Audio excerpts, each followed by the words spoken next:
오순절주의가 이 현대 선교학에 어떤 영향을 끼쳤는가에 관하여서 함께 나누고자 합니다. 어, 우리가 이제 그 오순절 하게 되면 그 기원이 미국의 그 전도사였던 찰스 파렘의 전도자로 우리가 인식을 하고 있습니다. 은사주의를 되게 지향했던 분이었고, 원래 이제 감리교 출신이었지만은, 감리교가 조금 너무 감정적인 어떤 그러한 예배 분위기를 갖고 있어서, 그분이 이제 독립해서 따로 나와서, 교단을 세우고, 그 다음에 신학교, 베델 신학교, 감리교 신학교를 세우고, 토페카시에서 한 40여 명의 신학생으로 시작을 해서 나중에 휴스톤에 또다시 신학교를 세우고 그때가 한 1900년, 1905년 그런 두 번에 걸쳐서 학교를 그렇게 세워나갔는데요. 그 안에서 세이무어라고 하는 그러한 이제 흑인 전도자를 통하여서 여러분 아시는 것처럼 아주사 스트리트에서 그것이 이제 붐이 일어나게 됩니다.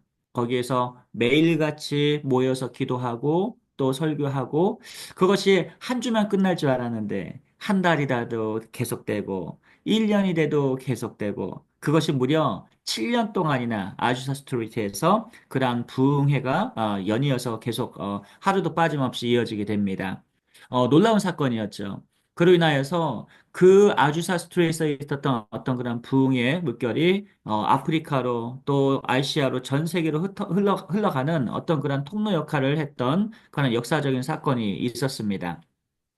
역사가들은요, 대체적으로 이 오순절주의 성령운동의 기원을 18세기 중엽에 일어난 그런 웨슬리 형제들의 교회 부흥운동으로부터 옵니다.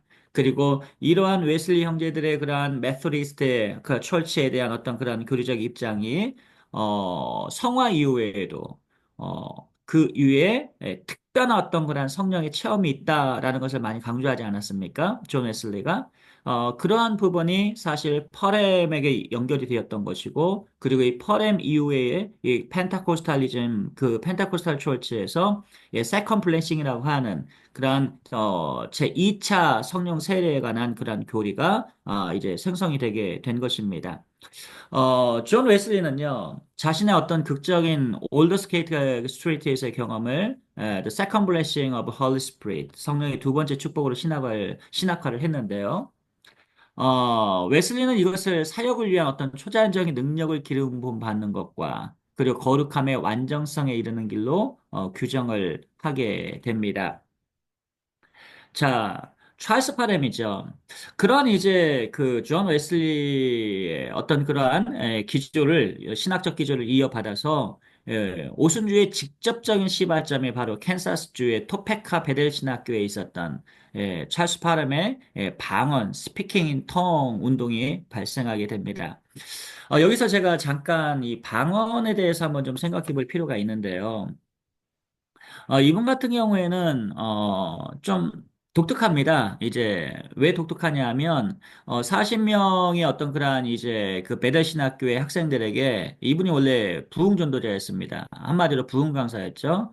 그래서 지방에 이제 부흥회를 장막 부흥회를 인도를 하면서 학생들한테 과제를 하나 내줍니다. 성령 세례의 직접적인 증거가 무엇이냐? 그것을 이제 과제로 제출하게 했던 것이죠. 그랬더니 이제 학생들이 부흥회를 끝나고 3일 뒤에 돌아오니까 학생들이 한결같이 한 목소리로 이 성령 세례의 직접 증거는 바로 방언을 말하는 데 있습니다. 이렇게 전부 다 한결같이 과제를 낸 것입니다.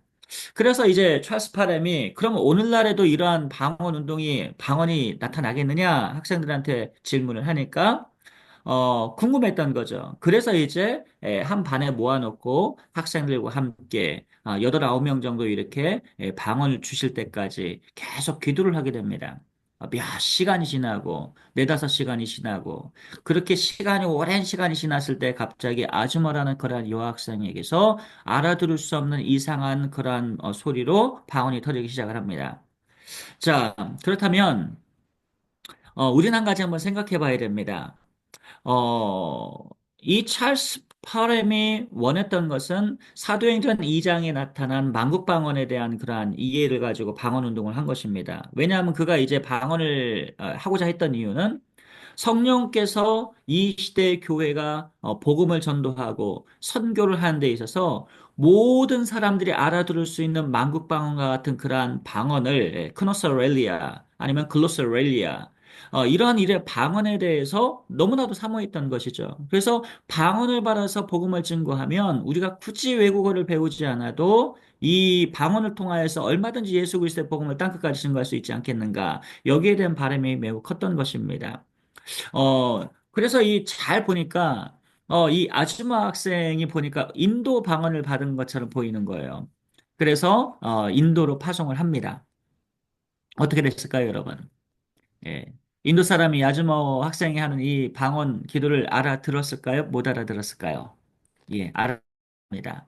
물론, 예, 아즈모 학생도 인도 말을 전혀 알아듣지 못해서 결국에는 다시 컴백하는 사건이 들어오게 되는데, 여기서 우리가 한 가지 질문할 것이 하나 있습니다. 그게 뭐냐 하면, 사도행전에 나오는 그런 방언은 방언에 관한 그런 용어가 많이 나타나지만 그중에 대표적인 용어를 사도행전에서만 2장에서만 뽑자면 다일렉토스하고 글로사라는 그런 두 용어가 있습니다. 글로사에서 글로소렐리가 나온 거죠. 영어의 방언이라는 그런 용어가. 그러면 다일렉토스는 어떻게 같은 방언으로 우리가 해석을 하지만 어떻게 우리가 이해할 수 있는고 하니 초창기에 이 오순절주의자들은 다일렉토스는 외국 방언이다 이렇게 해석을 했고 글로소렐리아는 고린도전서 14장에 보니까 거기는 글로사라고 되어 있는 곳입니다.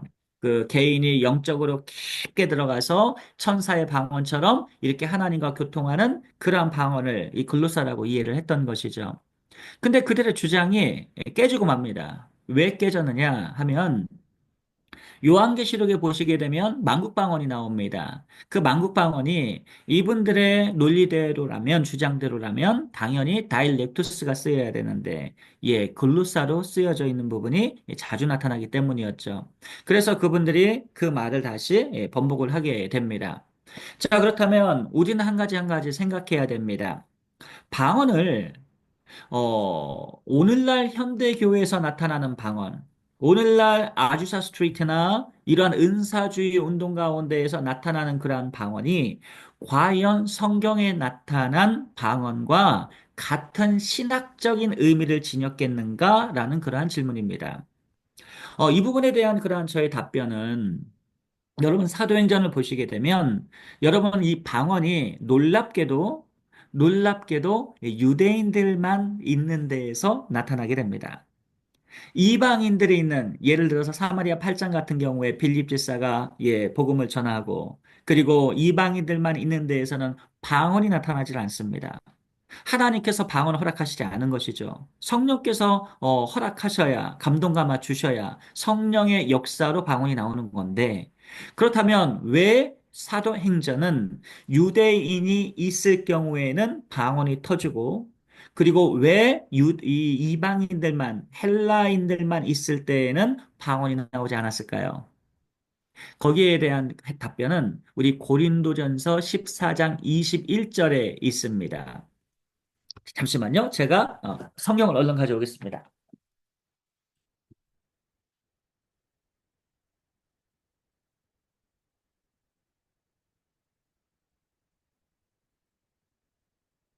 자, 제가 읽어드리겠습니다. 고린도 전서 14장 21절입니다. 그러므로 방언은 율법에 기록된 바, 이것은 율법에 기록된 바는 구약 성경을 의미하겠죠? 예. 지금 사도 바울이 율법을 가지고 오면서 쿠오테이션을 지금 하고 있는 겁니다. 율법에 기록된 바 주께서 이르시되 내가 다른 방언을 말하는 자와 다른 입술로 이 백성에게 말할지라도 그들이 여전히 듣지 아니하리라 하였으니 자, 이사야 28장에 나와 있는 이 말씀을 왜 사도 바울이 이 고린도전서 14장 방언장에서 언급을 했을까요? 분명히 이 방언은 이사야 시대에 이사야가 전한 메시지입니다. 여러분 아시겠지만 이사야에서는 오실 메시아에 대한 그런 예언이 주를 이루고 있습니다. 한마디로 말해서 하나님의 구속사적 관점에서 언약 성취적 관점에서 사도행전은 보아라 메시아가 오셨고 메시아가 오신 이후로 오순절 사건 이후로 예수 그리스도의 복음이 흘러가면서 이 누구나 방언을 터졌을 때 사람들은 유대인들은 깨닫게 됩니다. 이사야서 28장의 말씀을요. 한마디로 말해서 이 사도행전에서 보여주는 이 방언의 그러한 신학적인 의미는 무엇인고 하니 바로 이 언약의 성취의 관점에서 하나님의 구속사적 관점에서 방언을 이해할 수 있다라는 것입니다. 그렇기 때문에 이 구약 성경을 전혀 모르고 언약 신학에 대해 언약에 대해서 그리고 구속사에 대해서 전혀 이해가 없었던 이 이방인들에게는 이 방언이라는 것이 전혀 의미가 없습니다. 그럼 한번 생각해 보십시오. 왜 이방인에게 의미가 없는 이 방언이 왜 오늘날 한국교회, 우리 한국인들이 유대인이 아닌데도 불구하고 왜 선교지나 교회에서 이러한 방언이 터져 나오는가? 거기에 대한 첫 번째 답변은 성경에 나타난 이 언약성취적 관점, 그리고 하나님의 구속사적 관점에서의 그러한 신학적 함의의 방언은 아닐 것이라는 것은 첫 번째 답변일 것이고요. 그럼 두 번째 질문은 이것입니다. 그럼 오늘날 이 현대교회에서 나타난 그러한 방언은 성경에 나타난 그러한 언약성취의 방언이 아니라면 우리가 어떻게 해석하면 좋겠습니까? 라는 질문이겠죠.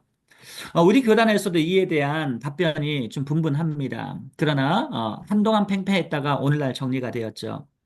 한쪽에서는 굉장히 극단적으로 해석하는 그런 견해입니다. 그게 뭐냐면 성경에 나타난 방언이 아니기 때문에 오늘날 교회에서 나타나는 그런 방언은 전부 마귀 방언이다.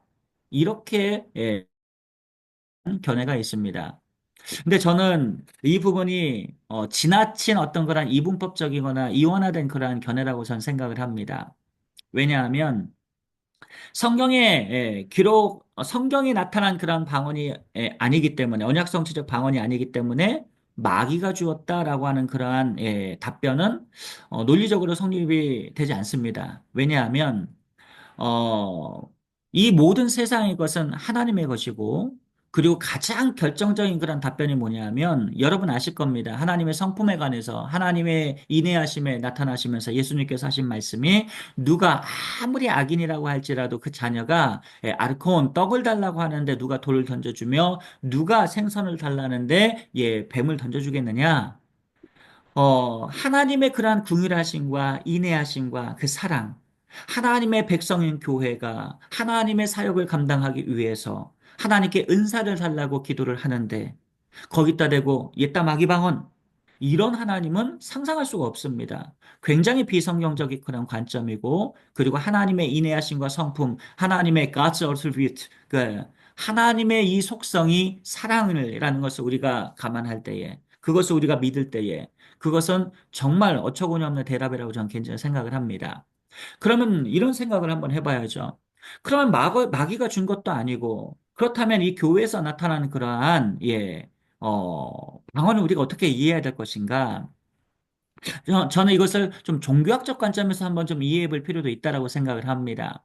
인간이라는 존재가 뭔가 깊이 심취되어 있고, 그리고 깊이 묵상을 할 때에 한 기자가 하루는 너무 신기해서 기도를 깊이 또 묵상하는 사람을 깊이 이렇게 두뇌 단층을 이렇게 촬영을 해봤더니, 깊은 단잠을 자는 굉장히 흔들어도 모를 정도로 잠을 깊게 자는 사람의 그러한 알파파 내지는 그러한 두뇌의 어떤 그러한 파장이 단면이 똑같이 이렇게 나왔습니다. 모두 다 놀랬죠. 기자들도 놀래고 사람들도 다 놀랬습니다.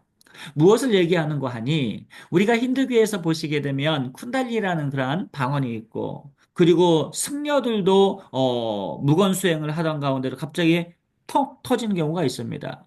심지어 샤머니즘을 따르는 무당들조차도 알아들을 수 없는 방언을 툭툭 정신세가 깊이 들어갔을 때 터지기도 합니다. 자, 하나님께서 하나님과 깊이 기도하는 가운데에서 이 터지는 방언은 비록 성경에 나타나는 오늘날 그러한 구속사적 관점에서 언약 성취에 관한 관점으로 방언이 아니라 할지라도 하나님과 교통하는 가운데에서 깊은 그러한 교통 교제 가운데에서 나타나는 그러한 종교적 현상일 수 있겠구나라는 그런 생각을 하게 됩니다. 어찌됐든 우리 하나님께서는 가장 선한 거로 주시는 분이시기 때문에 마귀 방언으로 좀 폄훼하는 것은 그건 옳지 않다. 저는 그렇게 생각을 합니다. 어쨌든 제가 이 시간에 이 오순절주의가 이 선교학에 미친 영향에 대해서 연구하고자 하는 것은 다른 바가 아닙니다. 여러분도 아시겠지만 우리 전 세계의 기독교 인구를 25억 정도로 추정을 할 때에 13억 정도가 캐톨릭 신자입니다. 그리고 두 번째가 3억 명 정도 되는 정교회 출신들이고요. 그 다음에 세 번째가 펜타코스탈리즘 처치. 한 대 다 묶어서 오순절주의가 펜타코스탈리즘이 약 2억 8천 명 정도가 됩니다. 그리고 그 다음에 공식적으로 나온 숫자가 성공회인 8,500만 명이죠.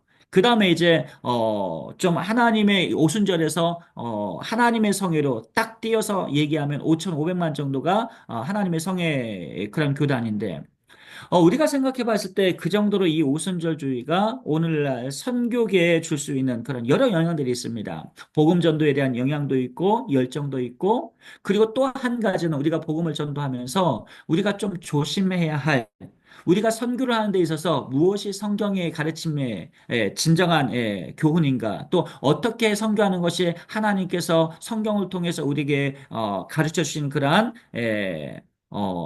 교회의 선교로서 취해야 될 몫인가 라는 부분들을 우리가 좀 생각해 보아야 된다는 것입니다. 어, 그래서 오늘 시간에는 첫째, 둘째 시간을 통해서 우리가 이 오순절이 갖고 있는 어떤 그러한 신학 유형, 그것을 살펴본 다음에 두 번째는 우리 개혁주의적 관점에서 그것들을 어떻게 우리가 한번 고민하고 좋은 것은 받아들이고 그리고 조금 교리적으로 좀 위험한 부분들은 우리가 다시 한번 개혁파 입장에서 정리를 해봐서 우리가 하나님께서 원하시는 교회의 선교를 감당해야 될 것이 아닌가라는 것을 말씀을 드리고자 하는 것입니다. 자, 세이무어죠. 윌리엄 세이무어가 아까 이 파렘 교수의 제자입니다. 휴스턴에서. 이 친구는 이제, 이 목사님은 이 전도사 때에 신학교를 다니다가 소위 성령 세례를 받았습니다. 그러면서 이제 충만한 나머지 신학생 때에 설교를 하고 그리고 그냥 복음을 전하러 다녔는데 이것을 학교에서 이제 파랭 교수가 퇴출을 시켜버립니다. 퇴학을 시키죠. 전도사가 아직 목사도 안 됐는데 그리고 게다가 흑인이지 않습니까? 그래서 퇴학을 당한 다음에 이 세이무어가 아주사 스트리에 있어서 전도를 하고 집회를 하고 그러면서 그것이 대규모로 성장하게 됩니다. 그래서 어느 날 이제 굉장히 아주사스트리에 군중들이 많이 모였을 때에 이 파렘 교수 자기의 교수를 모시게 됩니다. 설교를 해달라고요. 그런데 이 파렘 교수 올라가서 여러분 지금 이 집회는 성령으로 인한 그런 집회가 아닙니다. 성령의 역사가 아닙니다. 여러분 빨리 돌아가셔서 빨리 댁으로 교회로 돌아가시길 바랍니다. 이렇게 이제 얘기를 하니까 세이머가 얼른 후다닥 올라와서, 이제 교수를, 밀치고, 아닙니다, 여러분. 지금 여기에서의 그러한 집회는 성령이 역사하시는 것이고, 성령의 집회고, 성령이 주관하십니다. 이렇게 얘기를 하면서 다시 집회를 이어갔죠. 그러면서 저 파랭 교수는, 인종차별주의입니다. 레이셜리스트입니다. 뭐 이러면서 둘의 관계가 굉장히 악화가 됩니다. 어쨌든 여러분이 은사주의자들에 대해서 여러분 한번 좀 생각해 봐야 될 것은 은사주의자들이 외향적으로는 굉장히 크게 쓰임 받은 분들이 상당히 많이 있습니다. 외적으로 집회도 많이 인도하시고 그리고 하나님의 손에 붙들려서 크게 쓰임 받으신 분들이 많이 있는데 그러나 다만 그들의 내면이 좀 온전히 변화받지를 못해서 그분들의 말년이 그들의 인생 후반기에 굉장히 좋지 않게 끝난 부도덕하고 비윤리적인 어떤 그러한 결과로 말미암아 굉장히 약간 추하게 무너진 그러한 분들이 상당히 많이 있습니다. 놀랍게도 이 Strange Fire, 다른 불이라고 하는 그러한 우리 한국에서는 그렇게 번역이 되어서 책자가 나왔고요. 오래전에.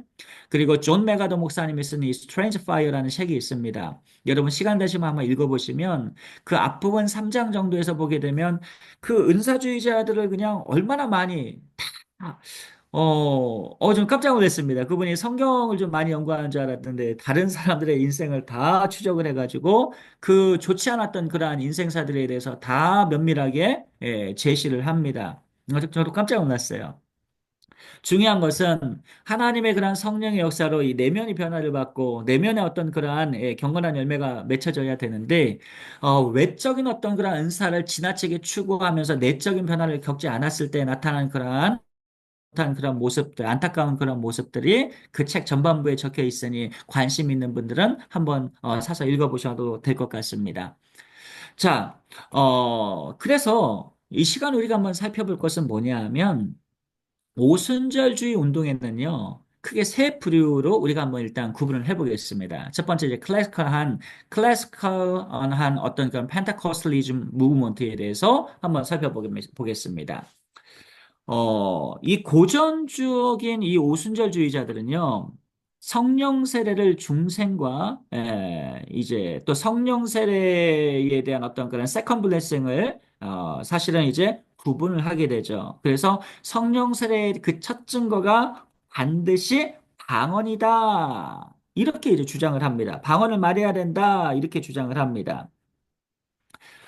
어, 이 부분에 대해서 여러분도 아실 겁니다. 우리 한국 기독교회 또 우리나라에서 좀 가장 큰 그 순복음 교회에서 또 그 오순절 초창기 그 오순절주의자들 거기를 필두로 해서 방언을 말해야 구원받은 것이다. 이렇게까지 주장을 한 적이 있습니다.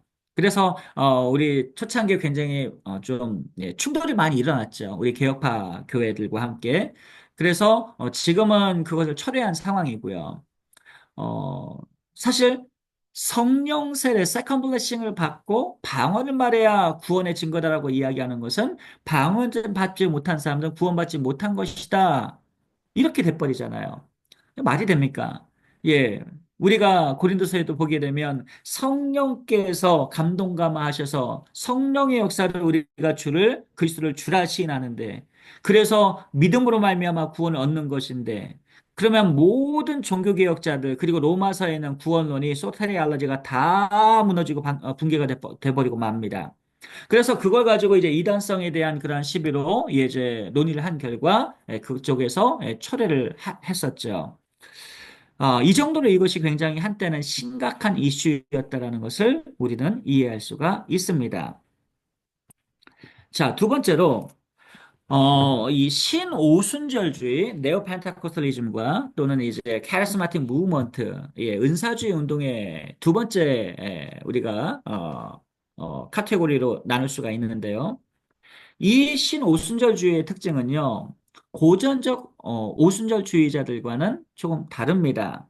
그래서 데니스 베네스에게서 시작되는 어떤 그러한 특징이 있는데, 이 베네스라는 그러한 이 목사님은 성공의 신부이고, 고전적 오순주의자들과 조금 다른 면이 있는데, 성령 세례의 증거로서 방언만 주장하는 것이 아니라, 다양한 여러 가지 은사들도 함께 나타난다는 것을 동시에 인정한다는 데 있습니다.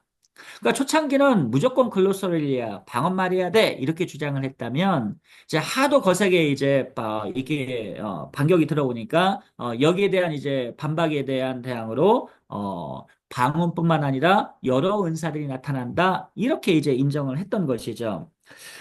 이 두 번째 부류의 오순절주의자들은요, 또 한 가지 특징이 뭐냐면, 초창기는 자신들만의 오순절 라인의 어떤 그러한 특정한 어떤 그러한 하나님의 성회처럼 그러한 소수의 모임이었다면 이것이 전반적으로 다 확장이 됐습니다. 심지어 원래 이제 메소디스트에서 왔기 때문에 메소디스트하고 펜타코스탈리즘 함께 갑니다. 펜타코스탈 철치는요. 그다음 홀리니스 철치 성결교도 마찬가지고 그 다음에 앵글리칸 철치 성공회도 마찬가지입니다. 근데 심지어 여기에 어디까지 들어왔느냐? 프레스비테리언 철치까지 장로교회까지 이 은사주의원들 카리스마틱 무브먼트가 확장되어 버리게 됩니다. 그러니까 대부분의 교단과 교회들이 이 신오순절주의 영향을 받았고 카리스마틱 무브먼트에 합류하게 되었다라는 그러한 특징이 있습니다.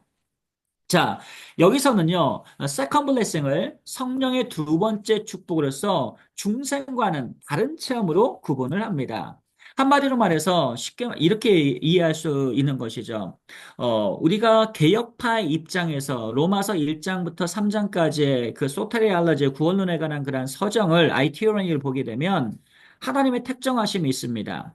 하나님의 택정하시고 소중의 칭성성령이라고 그러죠. 하나님의 소명하시고 부르시고 콜링하시고 중생케 하시고 리버스하게 만드시죠. 회개케 하십니다. repentance. 그렇죠? 그다음에 칭의 justification. 의롭다 칭해 주시고 그다음에 sanctification. 성령께서 내주 역사하셔서 성화시키십니다. 그 다음에 성도의 견이라는 것이 있죠. perseverance of saints. 그 다음 마지막에 glorification of Holy Spirit. 하나님의 영의 역사로 말미암아 그런 영화의 단계가 일어나게 되는데 잘 생각해 보면 우리 개혁파 입장에서 이러한 구원론에 대한 서정은요 전부 다 인간 들어갈 여지가 거의 없습니다. 잘 생각해 보십시오. 택정하심 누가 하시는 겁니까? 하나님이 하십니다. 인간이 선택받고 싶어서 받는 거 안 됩니다. 우리가 부모님을 골라서 이 땅에 태어나올 수가 없습니다. 내가 저 재벌 아니면 저 신앙 좋으신 저 권사님, 저 목사님 자녀로 그렇게 신생아가 지명하고 선택해서 이 땅에 아이로 태어날 수 있는 법은 전혀 없습니다. 마찬가지로 하나님의 자녀가 된다라는 것은 전적으로 하나님의 은혜고 전적으로 하나님의 택하심이고 전적으로 하나님의 주권적 영역입니다. 하나님의 콜링도 마찬가지입니다. 언제 아브라함이, 다윗이, 요셉이, 다니엘이, 하나님의 사람들이 언제 하나님의 소명받고 싶다 해서 자기가 먼저 요구를 한 적이 있습니까? 가만히 있는데 하나님이 소명하십니다. 예, 심지어는 악행을 하고 죄인이고 죄인 중에 괴수요. 교회를 핍박하는데도 불구하고 하나님이 사랑하는 택정한 백성이기 때문에 하나님이 부르십니다. 중생. 이 중생이라는 것도 사람이 중생하고 싶어서 중생되는 거 아닙니다. 리버스 하는 거, 다시 태어나는 거 전적으로 성령이 역사합니다. 인간의 의지적인 면이 전혀 나타나지가 않습니다. 의지적으로 회심한다면 이 세상 사람들 다 회심하고 착하고 바르게 살겠죠. 그렇지가 않습니다. 회심, repentance, 회심도 마찬가지고, 그 다음에 칭의, 전적인 하나님의 그러한 주디컬하는 법정적인 하나님의 판결입니다. 하나님께서 의롭다 칭해 주시는 거죠. 마찬가지로 perseverance saints도 마찬가지입니다. 하나님의 주권적으로 택한 백성을 끝까지 놓지 아니하시고 하나님의 백성을 누가 하나님으로부터 뺏어갈 수 있겠습니까? 하나님이 끌어가시는 거죠. 영화롭게 되는 것도 마찬가지죠. 더 이상 죄가 침범할 수 없고 죄 짓고 싶어도 죄 짓지 못하는 그 영화로운 단계. 생각만 해도 상상만 해도 복되고 아름다운 그러한 이 모든 과정이 바로 인간의 의지나 인간의 주권이 들어갈 영역이 전혀 전무합니다.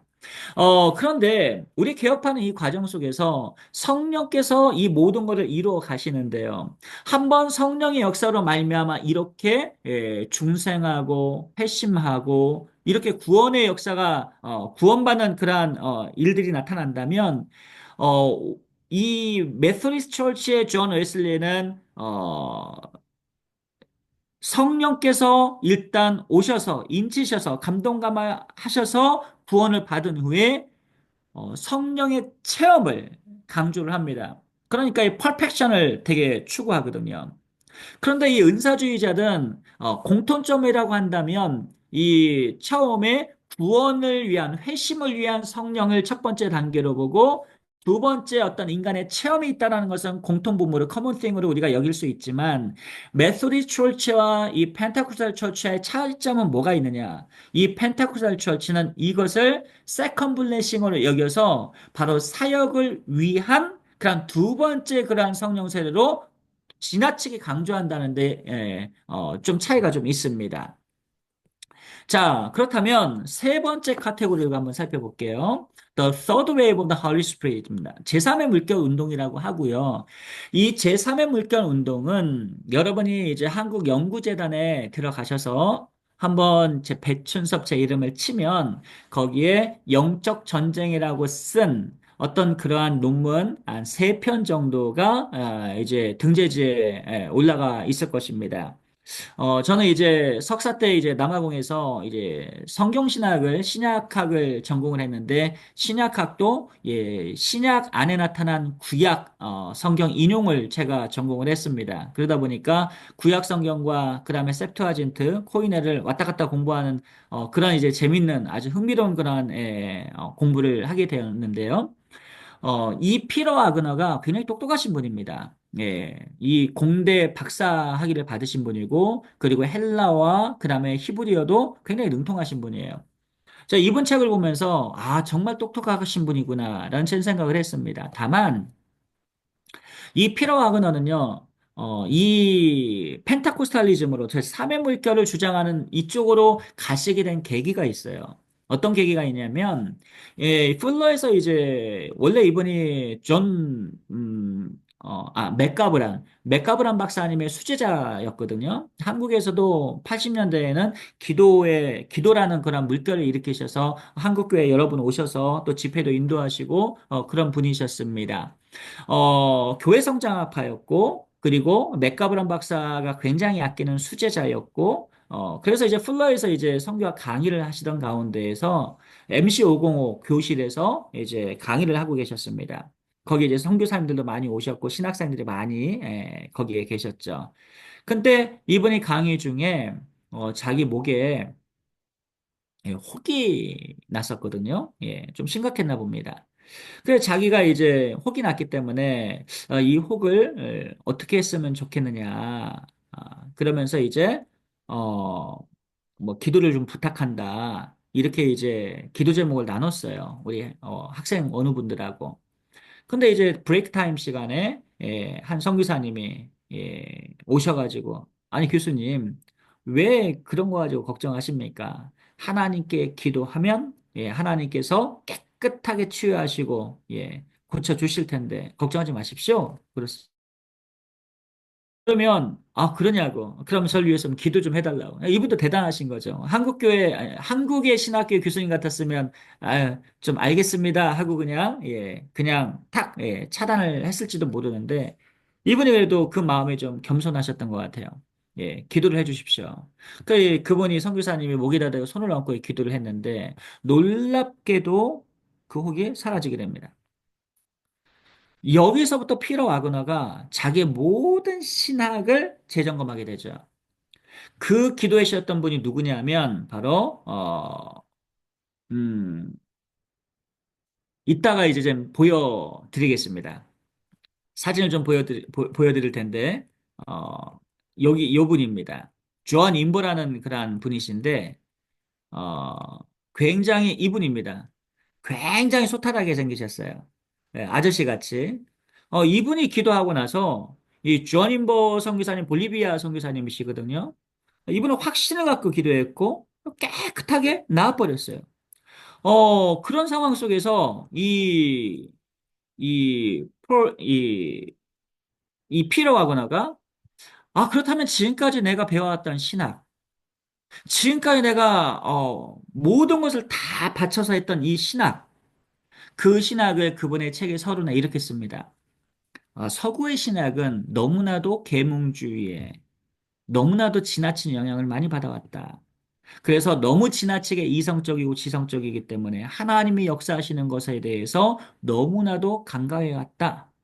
그러면서 이제 서구 신학에 대해서 약간 크리티컬하게 좀 비평적인 그런 자세를 가지고 우리가 은사를 받아들여야 되고 하나님의 역사심을 받아들여야 된다라는 차원으로 이제 서론에서 문제 제기로 끌어가는 그런 내용들을 살펴볼 수가 있습니다. 자, 저는 이런 계기로 피러 아그나가, 조금 더 시간을 좀 진지하게 갖고, 사실은 이 부분을 조급하게 신학화할 것이 아니라, 우리가, 유럽파, 그 다음에 미국에 있는 개혁학파, 개혁신학자들의 그동안의 이 은사에 관한 이해를 어떻게 했었나, 쭉 한번 역사적으로 깊게 한번 고민하시고, 그 다음에, 신중하게 접근을 하시면 좋지 않았는가라는 저는 개인적인 그런 소견입니다. 너무 조급한 시간 안에 이분이 이제 신학화 작업을 했습니다. 오순절주의에. 그 과정에 있어서 이분이 뭐 각 지역을 돌아다니면서 선교지를 돌아다니면서 지역 귀신에 대한 어떤 그런 이름도 다 받아 적고 그래서 이분이 이제 사실 조금 제가 봤을 때는 좀 쓸데없는 행동도 많이 하셨어요. 왜냐하면 귀신이 등급을 나누고 그리고 귀신의 힘센 귀신, 약한 귀신 이렇게 쫙 피라미드를 만들어 가지고 그렇게 정리해 놓은 것도 있고 어쨌든 그분이 그렇게 한 데에 대해서는 제가 그 논문에 좀 이렇게 밝혔는데요.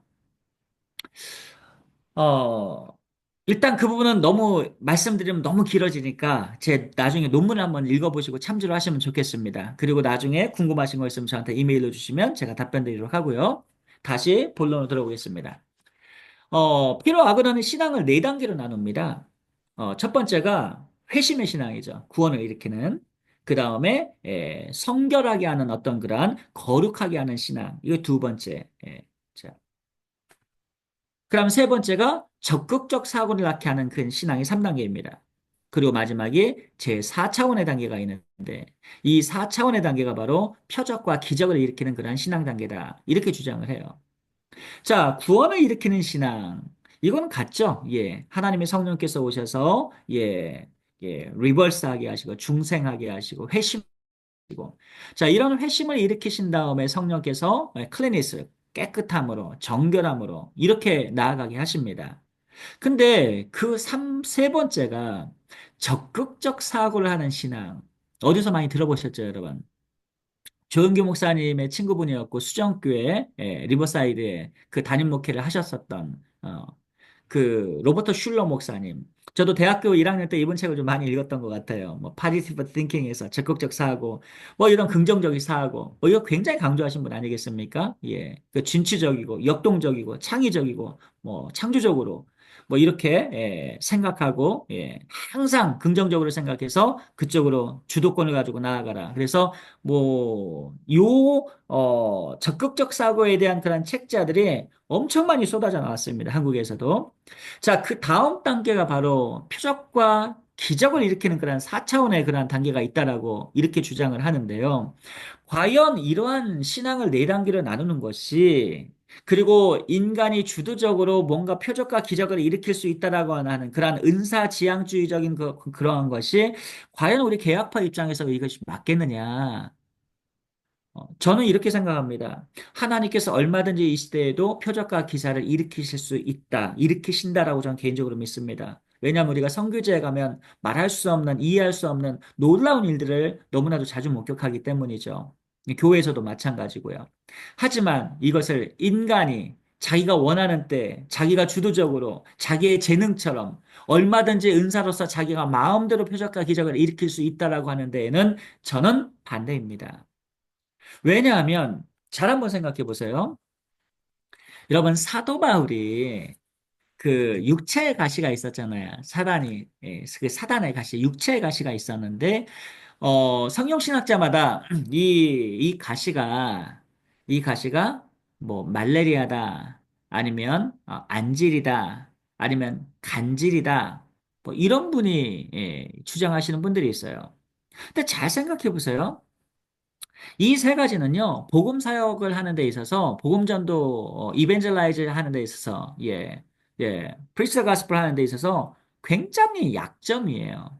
갑자기 설교를 하다가 갑자기 간질이 들렸다고 해보십시오. 바닥에 축퍼덕, 엎어져서 그냥 흰 거품 내밀고 와르르 할 때, 하나님의 사도로서 그러한 모습을 보이는 것이 얼마나, 그것이 사실은, 파장이 크겠습니까? 아니, 하나님의 사도가 저런다고? 하나님께서, 천지의 주제이시고, 우리를 죄부터 구원하신다는 분께서 그 병 하나 안 고쳐주신다고? 뭐 이런 생각하지 않겠습니까? 뭐 눈이 안 보이든 말라리아에서 이렇게 뻗어 있든 어떤 것도 사실 덕이 되지 않습니다. 그래서 아마 사도 바울이 기도할 때는 자기의 질병 때문이기도 하겠지만 복음 사역에 너무나도 큰 방해가 되기 때문에 기도하신 부분도 없지 않아 있을 것이라 저는 개인적으로 생각을 해요.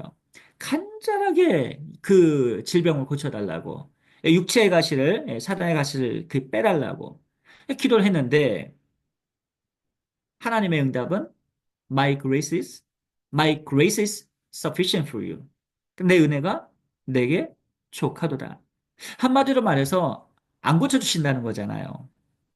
너는 이미 충분히 은사를 받았고 충분히 은혜를 받았어. 충분히 모든 걸 넌 다 받았어. 예.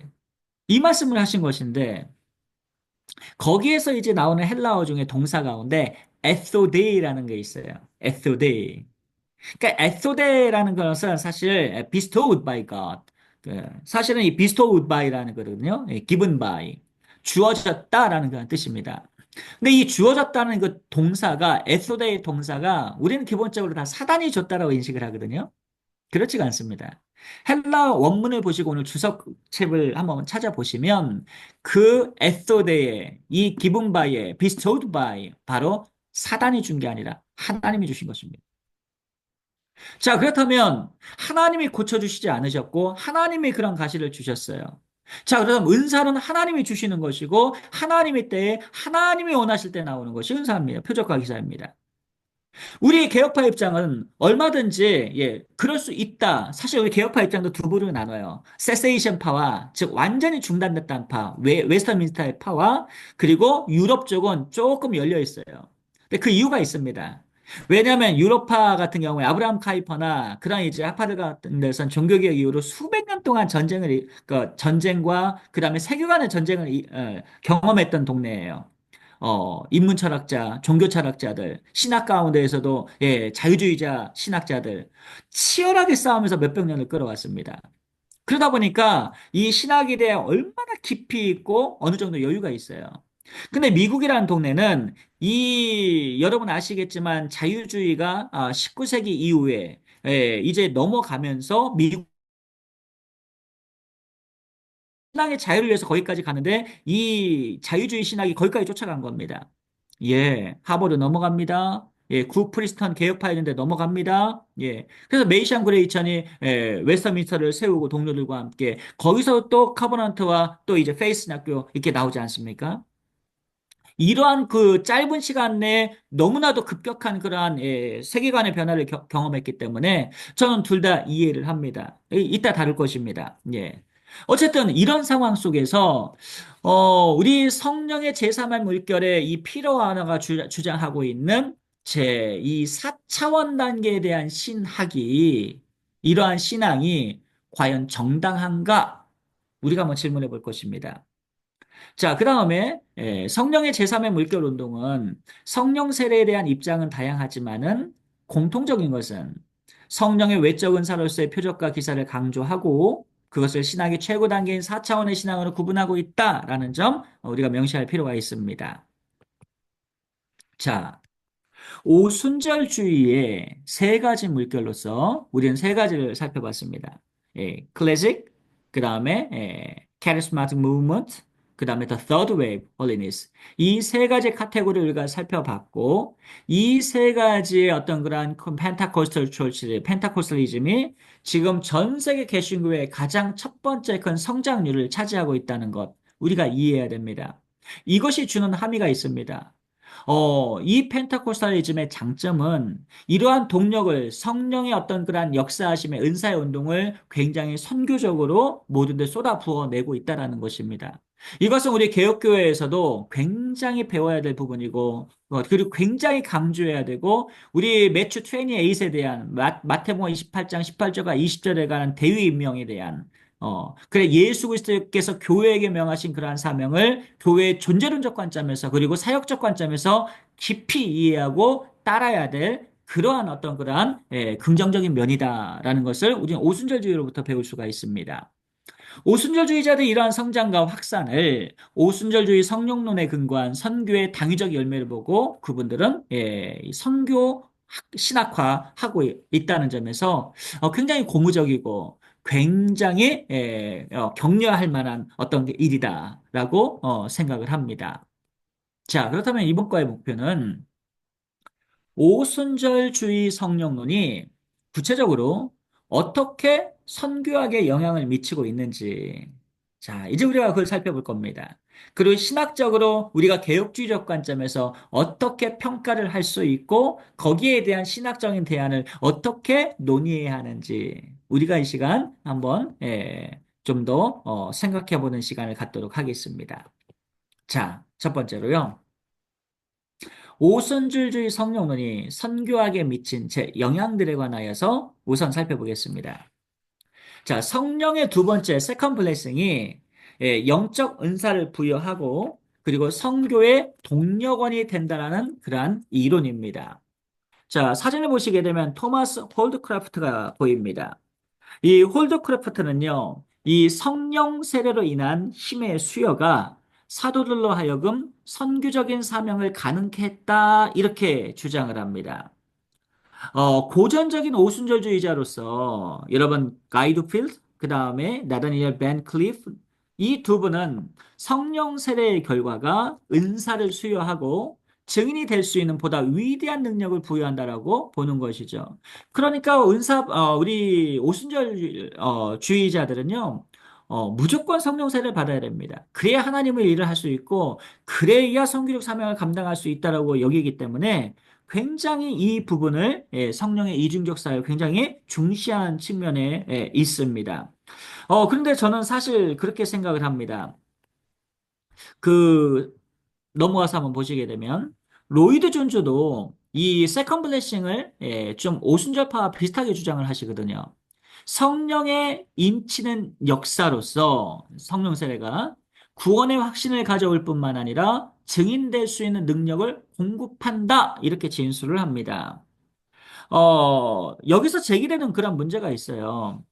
그 성령 세례로서의 성령의 두 번째 경험이 과연 정말로 로마서 1장부터 3장까지에 나타나 있는 어떤 그러한 이 구원의 서정에 있어서 구원론과 성령론과 함께 갑니다. 그래서 우리 개혁파들은 사실은 따로 푸뉴마알러지 이렇게도 부르지만 소테리 알러지 구원론 속에 푸뉴마알러지가 언급이 되고 있죠. 어쨌든 성령의 두 번째 경험이 과연 성경적인가 하는 점과 그 이후에 증인이 될 수 있는 능력을 힘있게 되는가 하는 그런 질문을 할 수밖에 없습니다.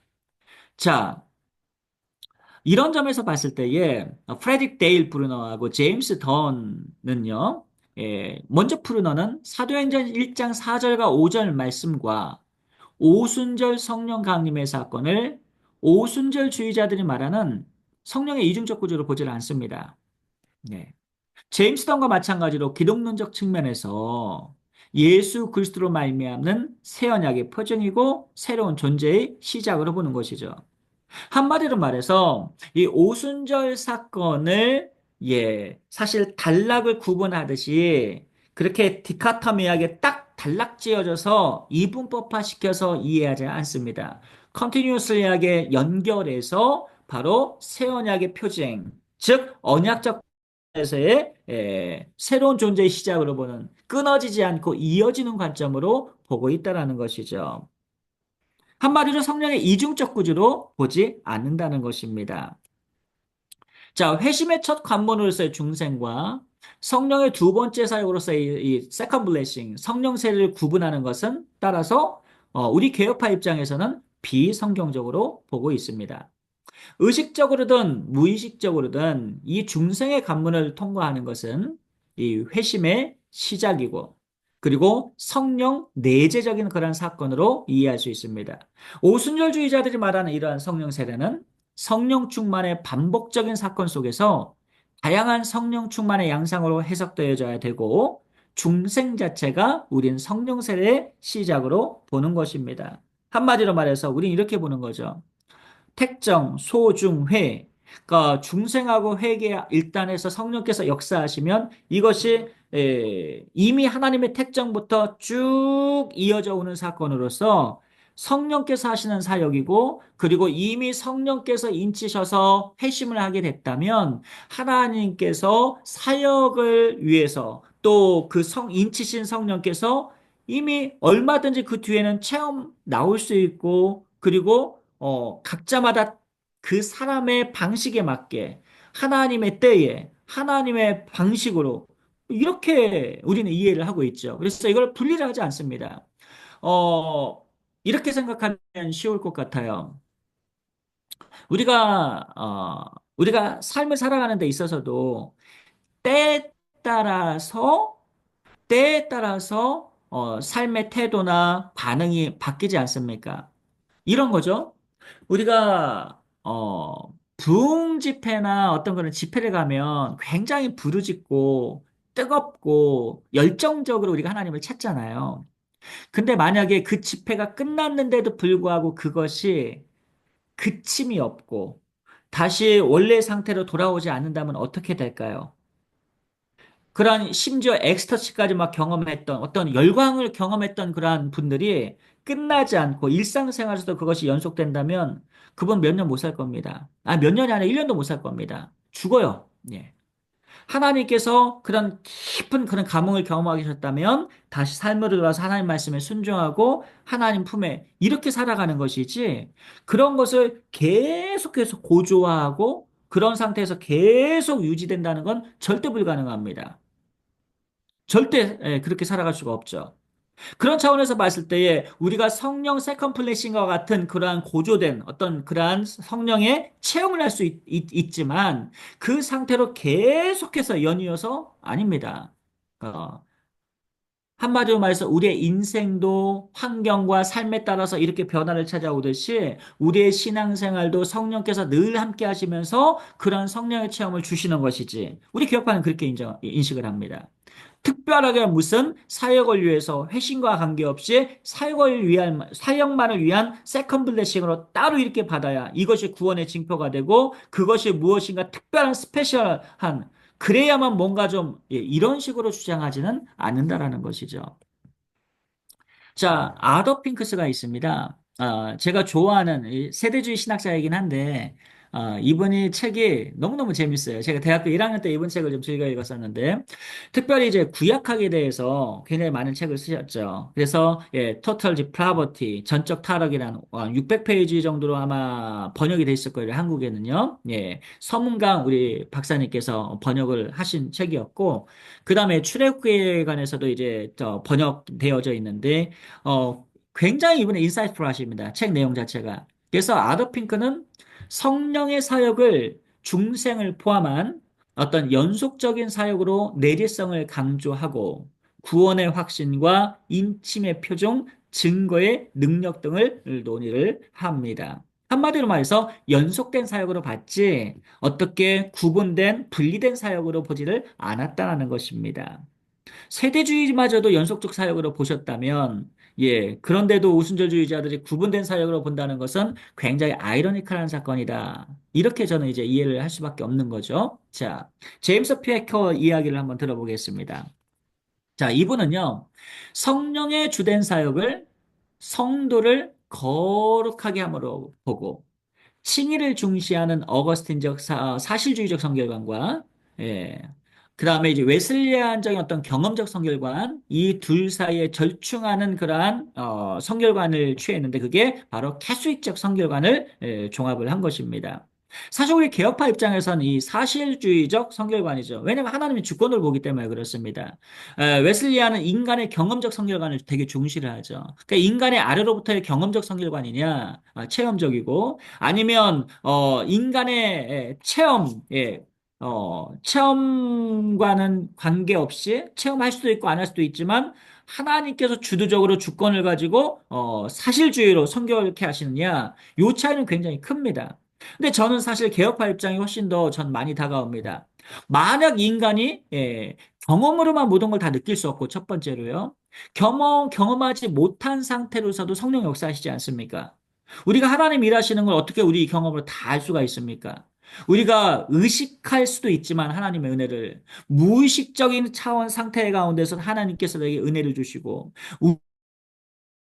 경험이 이 우리의 감정이 많은 것을 깨닫게 하시지만 그리고 역감정이라는 거 있지 않습니까? 사실은 저분이 나를 좋아하는데 싫어하는 거일 수도 있고 사실은 저분이 나를 공격하는데 저분이 나를 겉으로 좋아하는 거 우리는 감정에 속을 때가 너무 많이 있지 않습니까? 그렇지 않습니까? 하나님께서 사실 한 번도 우리 곁을 떠나신 적이 없습니다. 왜냐하면 하나님은 임마누엘의 하나님이시기 때문에 그렇습니다.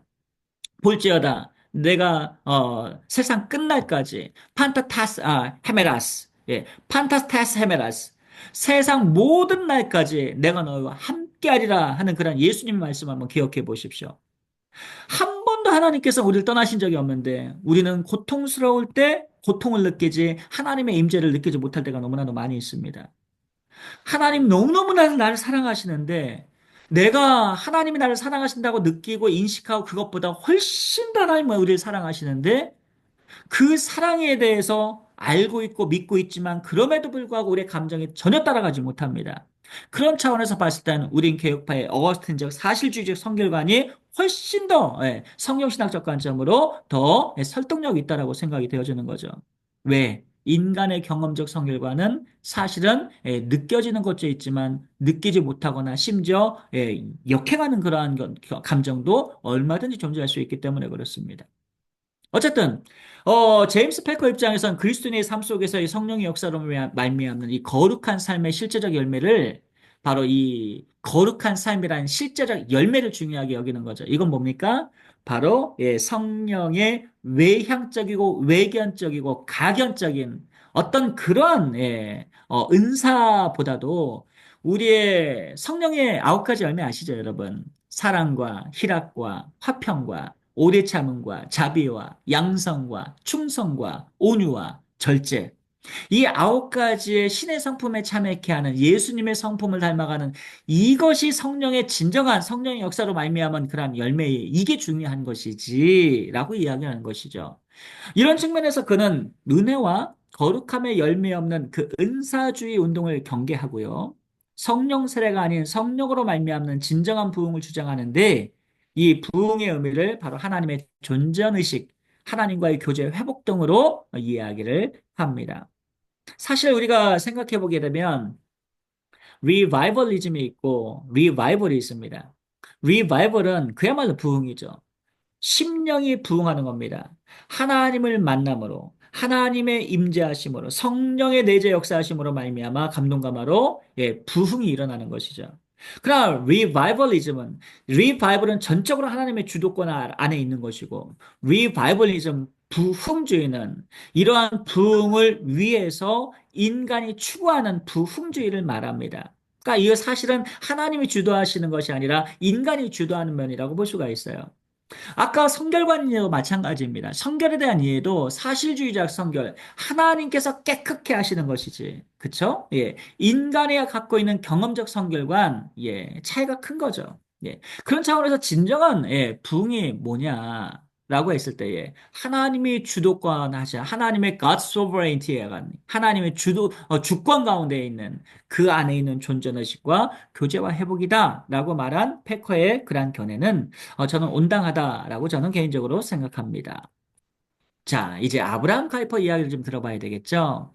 유럽의 네덜란드에 저명하신 그런 개혁파입니다. 제가 좋아하는 개혁파이기도 하고, 그 다음에 네덜란드의 시장, 메이어를 지내신 분이기도 합니다. 그리고 1901년, 네, 여러분 아시는 것처럼 에딘버러에 참석을 해서 굉장히 두각을 나타내셨던 그 역동적이고 굉장히 창의적이고 개방되어 있습니다. 사실은요. 네, 그 폐쇄적이지 않고. 굉장히 그리고 선교적인 마인드가 굉장히 강하신 그런 분이셨습니다. 어쨌든 이 아브라함 카이퍼는 성령의 세컨 블레싱이 영적 은사를 부여하고 선교의 동력원이 된다는 그러한 관점에서 우리 개혁파 입장에서 어떻게 정의를 하셨냐 하면 중생 이후에 성령의 이중적 사역을 이분은 인정하지 않아요. 이것은 무엇을 의미하냐면 성령의 역사하심을 인정한다는 그런 말이 전혀 아닙니다. 성령의 회심으로 인도하는 온전한 구원으로 인한 그러한 이 성령의 사역이 그대로 연결돼서 성령의 사역, 회심을 위한 성령의 사역이 사역을 위한 그런 성령의 사역으로 연결되는 것이지, 회심을 위한 성령의 사역이 따로 있고, 그리고 이 선교의 사역을 위한 성령의 사역이 또 따로 있다? 이렇게 분리하는 그런 오순절주의자의 세컨 블레싱을 인정하지 않는다라는 거예요. 예. 자, 그래서 그는 중생을 가능하게 하는 the grace of salvation, 구원의 은총과 이후의 구원의 은총을 구분해서 saving grace를 구분을 해서 구원하는 은총이 그리스도의 몸으로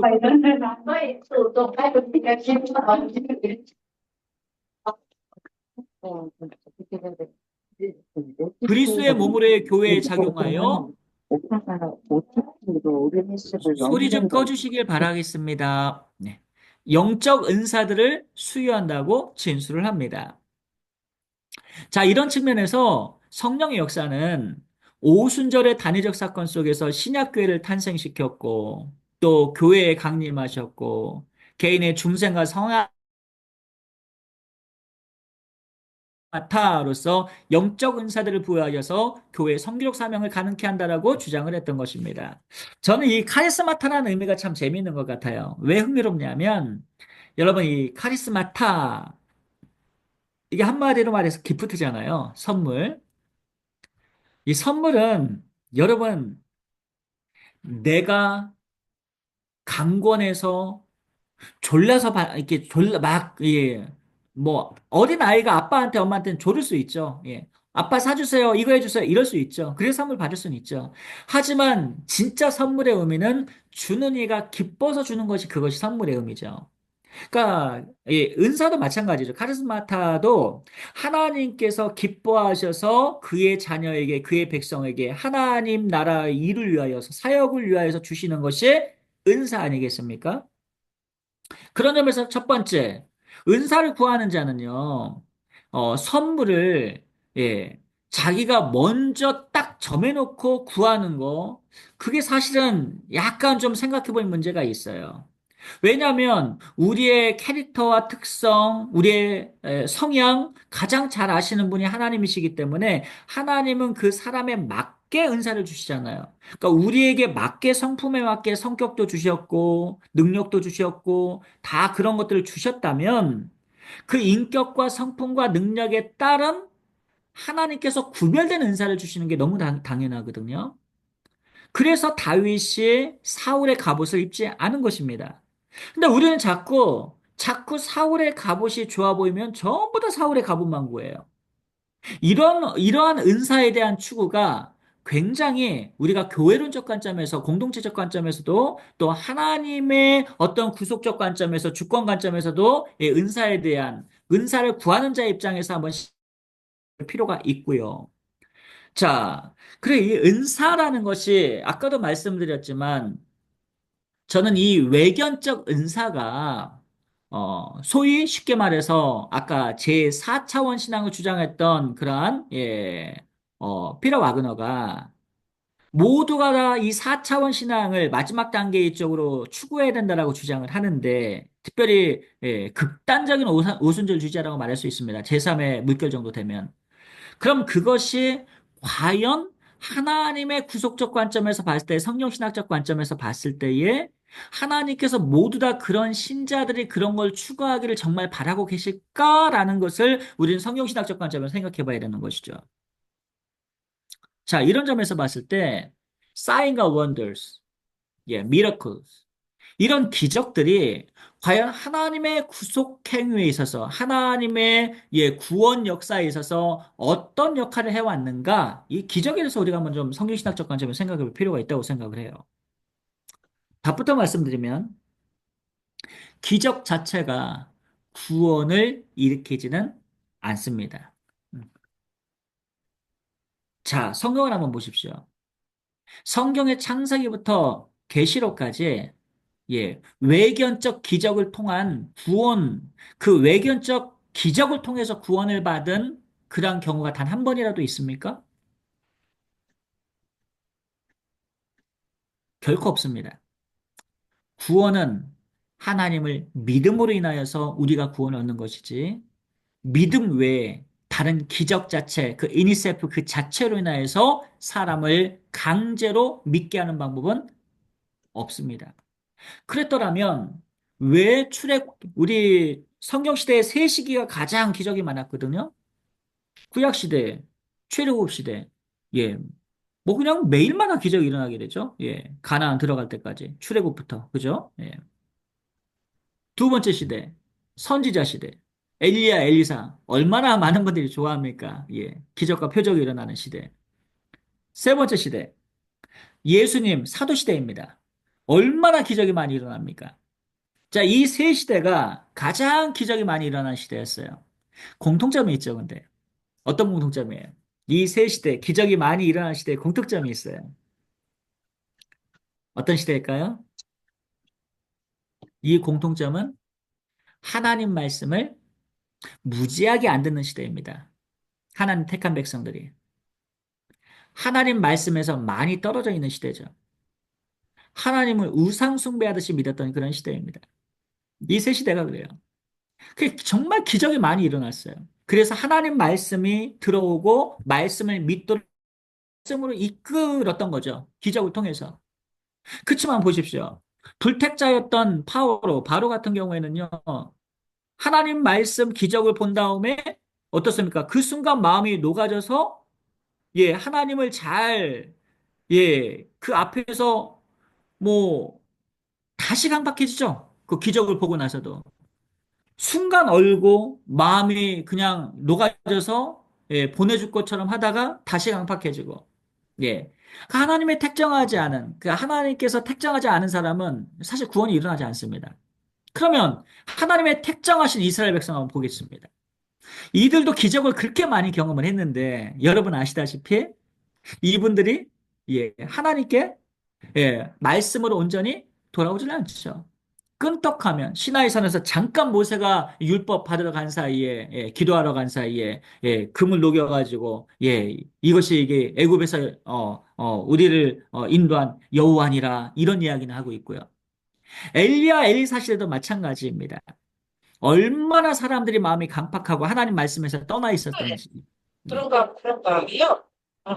하나도 성경을 읽고, 예수님 당시에도 마찬가지입니다. 자, 따라서 사실 이 기적이라는 것, 표적이라는 것은요, 예, 하나님 말씀으로 들어오는 접점 정도로 사용되었던 것을 보게 됩니다. 궁극에는 믿어야 되는 거죠. 하나님 말씀 믿어야 되고, 토라를 안을 따라야 되고, 그 다음에 선지자의 말씀을 들어야 되고, 예수 그리스도의 말씀을 믿어야 되고, 이런 이제 공통점이 갖고 있는데, 여러분 그 마태복음 12장과 16장을 보시게 되면 이 사두개인과 바리새인들이 나오거든요. 예수님께서 기적을 행하십니다. 기적을 행하셨는데 이들이 더 큰 기적을 요구하는 거예요. 그때 예수님께서 뭐라고 말씀하십니까?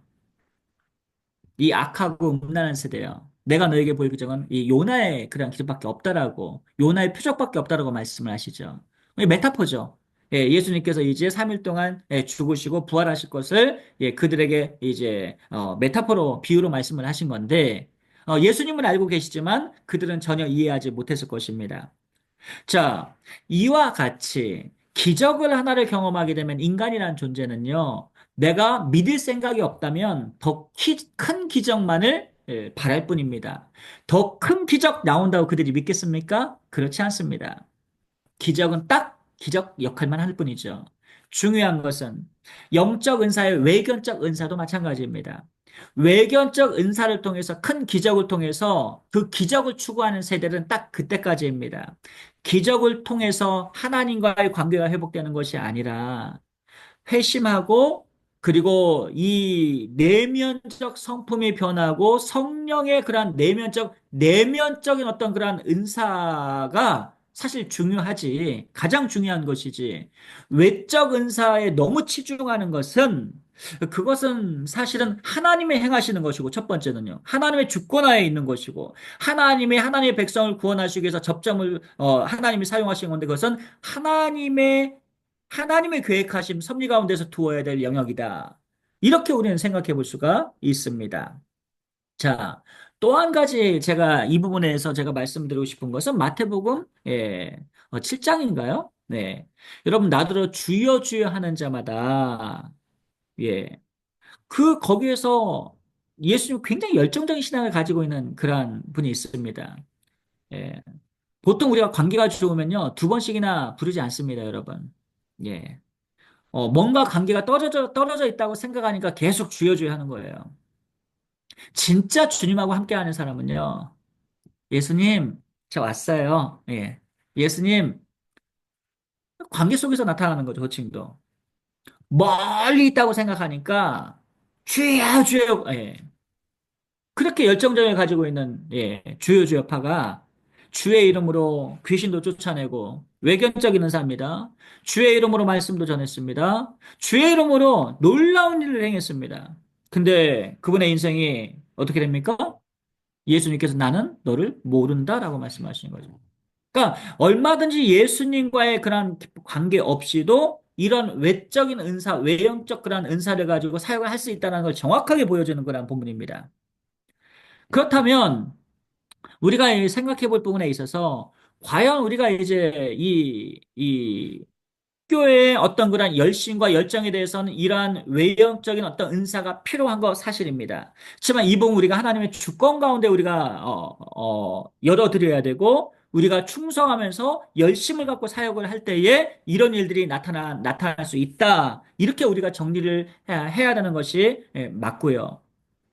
그러면서도 동시에 예수 그리스도의 관계 속에서 복음에 대한 뜨거운 하나님의 사랑이 복음을 통해서 흘러나오는 것이기 때문에 주님과의 관계를 깊이 주님 안에 있는 사람들이 하나님 사랑을 복음을 통하여서 이렇게 흘러보내야 되기 때문에 주님과의 어떤 내적인 성령의 어떤 그런 내적 그런 변화를 통한 그런 복음의 뜨거운 하나님의 사랑을 전할 수 있는 그런 통로 역할을 하는 그러한 사역자로서 우리가 복음 전도를 준비해야 된다는 두 가지 과제를 우리가 안게 된다라는 것입니다. 자, 우리가 알란 티펫을 한번 이야기를 들어볼게요. 예, 파워 엔카운터, 힘의 충돌, 혹은, 어떤 그러한, 능력의 충돌, 뭐, 이런, 이라는 용어가 있는데, 알란 티펫은 이것을 무랄론적 세계관에 살고 있는 사람들에게 하나님의 실제가 극적으로 나타남으로 인해서 저들이 전통적으로 믿고 있는 종교적 가치 체계를 압도하고 사람들로 하여금 하나님께 대한 수용성 있는 마음을 예비케 한다라고 주장을 했어요. 쉽게 말하면 이건 거죠. 결국 이 외적인 은사가 어떤 표적이나 기적 같은 것들이 우리가 물할론이라는 것은 모든 물체가 살아있다라고 하는 어떤 그런 애니미즘, 정령주의 세계관에 있는 그런 나라들이거든요. 그런 나라에 있는 사람들은 보통 어떻게 생각하는 거 아니? 우리 현대인들은 그 현대의 각연적인 것에만 취정을 하지만 이 정령주의 세계관에 있는 사람들은 그 안에 귀신이 있다거나 아니면 그런 애니미라거나 영이 있다라고 생각을 하고 있는 거예요. 일본 같은 경우에는 여러분 토론토인가? 예, 토로토라는 그런 만화 영화 같은 데 보게 되면 막 톡톡톡 튀어나와요, 영들이. 수만 가지. 그러니까 거기는 신들이 뭐 8,400만이나 된다고 하는 이유가 모든 물체의 영들이 살아있기 때문에 전형적인 무랄론적 세계관에 있는 그런 사람들이죠, 일본 사람들이. 그런 사람들에게 이제 우리가 복음을 전도할 때에 하나님께서 택한 백성을 구원하시자고 할 때에 저들의 마음을 예비해야 되잖아요. 그래서 그럴 때에 이러한 능력 충돌을 통하여서 예, 박수하고 엘루마하고 이 바울이 싸워서 이겼던 것처럼 그러한 일들을 나타나게 하신다 이거 이렇게 주장을 했던 아테네설레. 것입니다. 자, 이렇게 알란티페스는 세계 3분의 2 지역이 이제 물화론적 세계관을 지닌 것을 이제 주목을 하면서 성교학에 있어서 이 능력 전도, 힘의 충돌의 신학을 이제 주장을 합니다. 근데 이 부분에 있어 사실 저는 이제 성교학자이기 때문에 지금 이제 3분의 2 정도 물화론적 세계관을 지니고 있지만 여러분 지금 2000년대를 중심으로 2000년을 기점으로 해서 이 얼버나이제이션 그 도시화가 50%가 발전이 됐습니다. 그리고 지금 이제 50%를 훨씬 더 뛰어넘고 있어요. 벌써 2024년이죠. 갈수록 지금은 이제 아시아가 계속해서 도시화되어 가고 있기 때문에 제가 이번 방학 때는 이제 도시 선교에 관해서 도시에 대한 이해에 대해서 제가 이제 성경신학적으로 좀 깊이 좀 연구를 해서 논문을 하나 좀 쓸까 좀 준비 중에 있는데 다음 세대가 점점점 도시화가 될수록 이제 무랄론적 세계관은 그나마도 하나님께서 외적 은사를 보여주셔서 전도율이 높았어요. 그러나 이제 도시 사람들이 기계 부품처럼 자존감도 떨어지게 되고, 그 다음에 이제 먹고 사는 것에 치중하게 되고, 이 세상을 하나님이 왕이 아닌 이 세상을 왕으로 모셔버린 노예와 같은 삶을 살아가는 사람들 입장에서는 앞으로 전도하기가 좀 더 쉽지 않을 것이다. 예. 그런, 좀 안타까운 그런 심정이 좀 있습니다. 우리가 함께 이제 기도하면서 이 부분에 대해서 나중에 한번 우리가 한번 생각해 볼 필요가 충분히 있다고 생각을 하고요. 다시 넘어가겠습니다. 자, 피로 와그너. 와그너는 이 알란 티페치 말한 이제 물환론적 세계관을 폴 히버트의 중간 영역의 세계관으로 이해를 합니다. 여기서 중간 영역이라는 게 뭐냐? 미들에이지는 뭐냐면 그 미들에이리아는 아까 말씀드렸던 것처럼 정령주의 세계관을 가지고 있는 그러한 사람들의 생각 갖고 세상을 살아가는 사람들입니다. 우리 한국도 한때 이런 생각이었죠. 너무 한 사람이 막 사업도 잘 되고 다 잘 되면 아유, 조상이 도와줘서 그런 거다. 그리고 해도 막 머피의 법칙처럼 뭘 해도 건드리는 것마다 다 실패하면 도대체 조상이 얼마나 죄를 많이 졌길래 그 저주가 당신 때까지 이렇게 이런 얘기를 막 했거든요. 예. 그러니까 이런 생각 갖고 살아가는 사람들이 사실은 이 중간 영역의 세계관에 살고 있는 사람이다. 예, 이렇게 이제 말할 수 있다. 어쨌든 이 폴 히버트는 성경을 중심으로 한 삼위 하나님의 절대적이고 초문화적인 그런 고동 영역과 피조물로서의 천사와 타락한 사탄과 그의 추종자들인 귀신에 속해 있는 비절대적 초문화적인 중간 영역 그리고 사람들이 살고 있는 이 문화적 이 자연적인 영역으로 구분을 했습니다.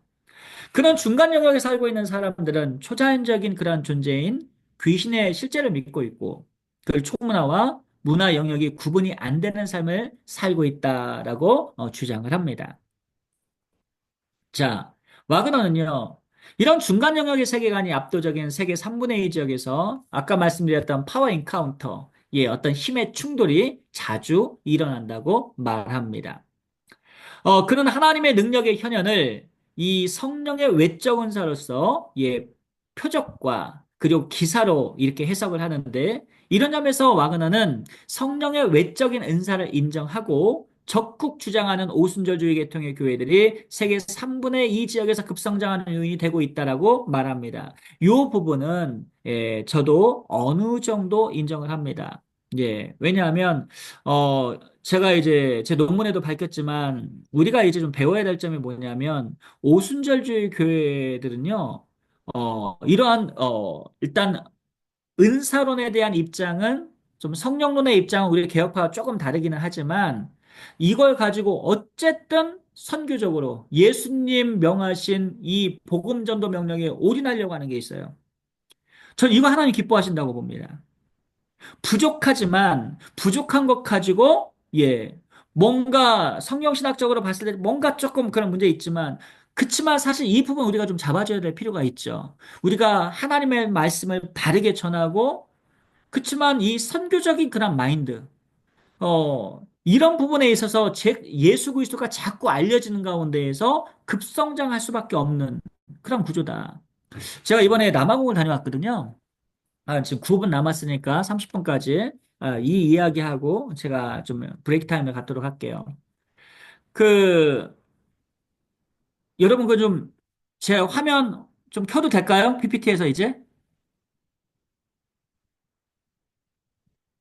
말씀을 좀 네, 해주시면 좋을 것 같은데, 예. 네, 내려도 예. 됩니다. 될까요? 예. 네, 자, 예, 제 얼굴 보이시나요? 예, 네, 아무도 답변이 없으시니까. 하고 이제, 예, 보입니다. 예, 예, 예, 감사합니다. 예. 제가 남아공을 이번에 제가 이제 그 아바 신학교라고 해서 이제 키노트를 좀 불러주셔가지고 한 8박 9일 정도 제가 다녀오게 됐습니다. 그래서 남아공에서 한 세 가지를 경험하고 왔는데, 첫 번째는 20 몇 년 전에 만들었던 이 아바가 엄청 커져가지고 주변 국가에서 150명의 교회 리더들이 오고 아프리카에서 리더들, 그래서 한 300에서 한 350명 정도가 모여가지고 아주 말씀 잔치를 또 제가 1시간 반씩 3시간 정도 이제 강의를 하고 왔는데요. 하나님께서 너무 감사하더라고요. 교회 리더들을. 교회 리더들이 배양되고 그분들이 교회를 개척하고 그래서 또 이제 복음이 계속해서 흘러나가는 그것이 사실 우리 교회의 선교고요. 두 번째는 제가 프레토리아에서 석박을 했기 때문에 거기 학과장 교수님하고 실천신학 교수님을 만났습니다. 그러니까 부클레 음포포 교수를 만나가지고 1시간 정도 대화를 하고 왔는데 남아공 상황, 내년에 이제 세계적인, 그러니까 인터내셔널 그런 미션 컨퍼런스가 남아공에서 열립니다. 그래서 마닐라 신학교 교수님한테도 막, 제자들 박사과정, 연락이 오고, 그래서 뭐 벌써부터 지금 준비를 좀 하고 있는데, 저한테도 이제 인비테이션을 보내서, 저도 이제 갈 수 있는 기회를 좀 주셔서 감사하고, 세 번째는 남아공 상황입니다. 남아공에서 제일 이제 큰 한인교회가 조하네스버그 한인교회인데 서대경 목사님이 이제 담임을 하고 계시는데 그분이 이제 저를 식사를 초대해서 제가 식사를 하는 가운데 그분이 이런 말씀하시더라고요. 남아공 상황이 정말 여의치가 않다고요. 왜냐하면 ANC 정부가 전에 주마 대통령이 그 레이프 사건하고 브레이브 사건이 두 가지가 다 걸려가지고 민심을 퍽 잃어버립니다. 그러다 보니까 민주당이 득세를 하고 그래가지고 정권이 좀 넘어갔죠. 그래서 지금은 다시 연합정부가 된 상황인데 그 과정 속에서 무슬림 헤더들이 정책위원회를 많이 넘어오게 됐어요. 그러다 보니까 신학교를, 군수신학교를 다 폐쇄시켜 버리게 되고, 세계를 살려놨는데, 제가 있을 때는 신학과 안에 종교학과 사이언스 리전이 있었는데, 지금은 사이언스 리전 안에 theology를 집어넣는 어처구니 없는 지금 상황이 벌어지게 된 거죠. 이걸 보면서 제가 이제 기도를 하는데, 한국에 돌아와서, 눈물이 펑펑 쏟아졌습니다. 왜냐하면, 저는 이제 선교학자이기 때문에, 역사를 보게 되면 아는 거죠. 북아프리카 성 어거스틴을 배출하고 최고의 교부들을 배출하고 전 도시가 성화된 어떤 그런 성스러운 하나님의 도시였던 이 도시가 한순간에 한 100년이 지나고 나서 쫙 다 사라져 버리게 됩니다. 무슬림 도시. 지금 모로코를 비롯해서 북아프리카 조금 전부 무슬림 지대잖아요. 왜 그렇게 됐느냐? 서서히 알아채지 못하도록 무의식적으로 씨말리기 작전을 한 거죠. 황금 덩어리를 이렇게 모스크로 쳐놓고 교회는 지하로 만들고 1m 이상 못 올리게 만들고 전도 못하게 만들고 결혼 정책 여러 가지 정책을 써서 근데 지금 첫 번째 정책이 신학교를 다 없애버리고 종교학으로 신학과를 넣어서 이제 복음을 전할 그 교회 철치 리더들을 사실 씨를 말리기 시작하면 3, 40년 뒤에 어떻게 되겠습니까? 그걸 놓고 갖다 가서 이 신학교 사역을 너무 중요하구나. 우리 또 이제 우리 하영창 총장님 또 여러분처럼 이 줌을 통해서라도 신학을 공부하시고 말씀 배우고 그래서 복음의 증거 이렇게 아프리카에 들어가야 된다는 생각을 제가 하게 됐던 것입니다. 어쨌든 여기까지 제가 한 25분 정도 됐는데 위에서 함께 기도해 주시기를 바라고요. 한 브레이크 타임 갖고 다음 두 번째 시간